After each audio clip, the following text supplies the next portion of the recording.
Live Nation Ticketmaster's exorbitant fees and technological failures have been criticized by fans and artists alike. But we are not here today because Live Nation Ticketmaster's conduct is inconvenient or frustrating.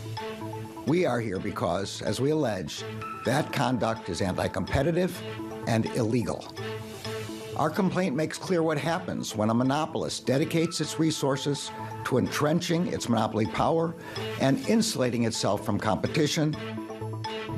The Justice Department and almost 30 states suing Live Nation, seeking to force the company to sell off ticketing giant Ticketmaster over anti-competitive practices. Let's bring in Bloomberg Intelligence Senior Associate Analyst Kevin Near. So, Kevin, not a huge surprise that this is happening. We had gotten wind that there was a suit in the making, yet the stock, Live Nation, down about 6.7% on the day. This kicks off what's going to be a years-long effort for anything to happen, right? Exactly. And we're still parsing our way through the actual filing that the DOJ issued today, but as we expected, it's a fairly broad case. They're looking at several different areas of the business that are supposedly malpracticed by Live Nation's part. But the two buckets that really those fall into are the exclusivity elements, essentially saying that whether through de facto means, the DOJ called it sticks and carrots, or an actual written contract, Live Nation can't lock in a venue for a 3 to 5 year horizon, that they'll only use Ticketmaster.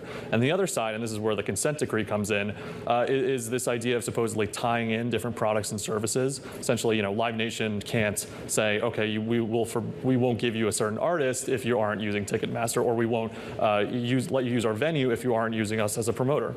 Okay, so as a consumer, how would I see this lawsuit impact my purchasing of concert tickets? Yeah, that's a great question. At this point, ticketing is very, very much a competitive industry, Live Nation would argue, and it's growing organically. I mean, there's so much demand out there, whether it's a domestic, mature market, or if it's international. Live Nation, again, they're arguing that this is a matter of education. The artist is the one who sets the price. The venue is the one who sets the price. Ticketmaster comes in, is ultimately the one selling the tickets, but they're not the reason that they're the middleman. They're the middleman. It's not their fault.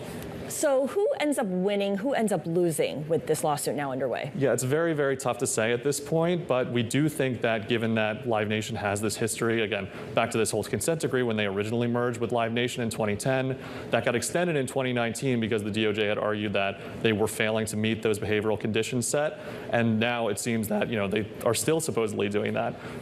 So a forced asset sale is a very tall order, but we do think that there's a possibility.